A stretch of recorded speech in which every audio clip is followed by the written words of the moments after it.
At the very beginning, a staircase comes into view, drenched in blood, buried beneath countless corpses. From this hellish sight, a small group of survivors cautiously advances together. With every step forward, more piles of dead bodies stretch endlessly before them.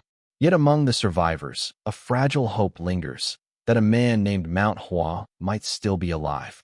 Suddenly, something stirs. From within the mountain of corpses, a man soaked in blood slowly rises to his feet. His presence alone sends a chill through the air. Calmly, almost indifferently, he declares that the annihilation of Manhwa was carried out by none other than himself. The survivors freeze in disbelief as they recognize him. He is the Plum Blossom Swordmaster. Seeing him alive plunges everyone into absolute shock. Without a moment's hesitation, the Swordmaster launches himself forward in a lightning-fast assault. The remaining fighters scramble to form defensive positions, but it is meaningless. With a single overwhelming strike, more than half of them are slaughtered instantly. A few surviving saints step forward to confront him, but they too are mercilessly butchered. The Swordmaster then grabs the severed head of one of the saints and turns away from the carnage, walking calmly through the sea of corpses. At that moment, more people arrive, blocking his path. Their growing numbers begin to irritate him. They demand to know why he is massacring people so ruthlessly. In response, the Swordmaster speaks casually. He had heard rumors that Manhwa was the strongest sect. After coming here, he simply proved those rumors wrong. As proof, he tosses Manhwa's severed head onto the ground before them. The survivors are left frozen, their minds unable to process what they are seeing. Before they can recover, the Swordmaster openly challenges them. Fueled by rage and the desire for revenge, they charge at him all at once. Watching them rush toward him fills the Swordmaster with pure delight. The scene fades. The perspective shifts to the real world. Dong Bong Su sits before a screen, immersed in a virtual game. Inside the game, he controls the Plum Blossom Swordmaster, cutting down countless enemies.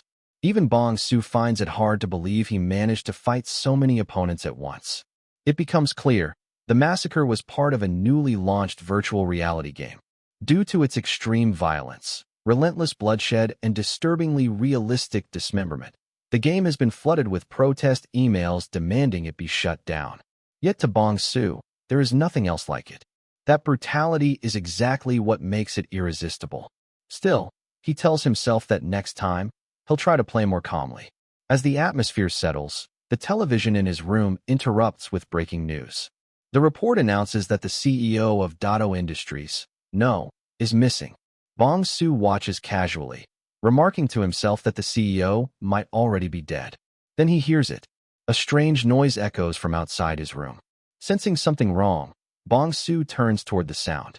Realizing what it might be, he grabs a hammer stick kept nearby and steps into the next room. There, a man is revealed, bound, trembling, and soaked in fear. It is CEO No himself. The man cries desperately, begging Bong Su to spare his life. Bong Su plants the hammer stick against the floor and sits across from him, falling briefly into thought. Then he moves closer, grips CEO No by the chin, and coldly asks why he should be spared. Shaking, CEO No insists he has done nothing wrong. He claims ignorance, unable to understand why he was kidnapped. Bong Su releases his grip. CEO No immediately collapses into violent coughing. The scene shifts, visions of the past flood in. CEO No is shown abusing innocent young women without reason, subjecting them to extreme torture, beating them mercilessly. Yet even while committing these atrocities, he continues to feign innocence, repeating the same question. What did I ever do wrong? Hearing this again, Bong Su brings the hammer stick into view. He states plainly that if CEO No were truly innocent, he would never have become the target of this hunt. Panicking, CEO No screams that he will atone on his own, that Bong Su does not need to involve himself. Those words ignite something dark. Bong Su violently grabs CEO No by the hair and declares that only he can deliver the punishment for No's karma. He raises the hammer, preparing to strike. Suddenly, CEO No's expression twists into something disturbingly violent. In the next instant, he lunges forward, slamming his head into Bong Su's stomach. The surprise attack knocks the wind out of him and interrupts the strike. Bong Su stumbles backward. At that moment, A hidden power awakens within CEO No. He snaps the ropes, binding his hands as if they were nothing. Free at last, he is consumed by twisted joy. All he wants now is to kill Bong-su. He grabs the fallen hammer and advances with murderous intent. Bong-su looks surprised, then smiles. As the hammer swings down, Bong-su effortlessly dodges. CEO No's eyes widen in shock. Bong-su tightens his fist and drives a powerful punch into No's stomach. The man cannot endure even a single blow. When he tries to rise, Bong-su kicks his leg brutally, sending him crashing to the floor. This time, he is far worse off than before.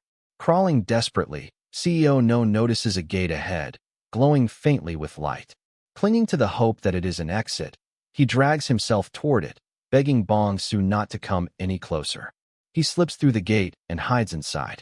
But inside, something feels wrong. He senses a presence behind him. Turning around, he is confronted by countless corpses staring directly at him.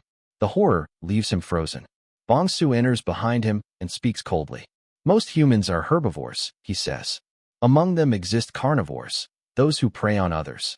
And among all of them exists a hunter, one who takes pleasure in hunting these carnivores and sending them to their deaths. As he speaks, Bong-su's eyes glow a deep, bloody red. He steps forward, fully resolved to end CEO No's life. Terrified, CEO No screams curses and covers his face, trying desperately to protect himself. At that exact moment, the door to Bong-su's room is smashed open.